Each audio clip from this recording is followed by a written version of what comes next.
Hey, Corey Reese here, and welcome to the studio. I'm super excited because today I get to show you a lot of different lighting setups.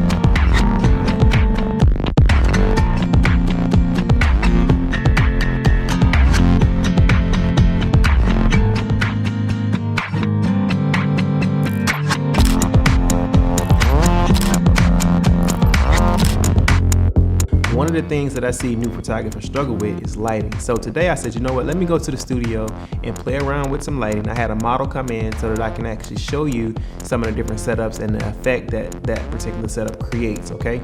So once I set it up, I will flash to the actual finished image so you can kind of see what kind of results you can expect to get based off how the lights are positioned, okay?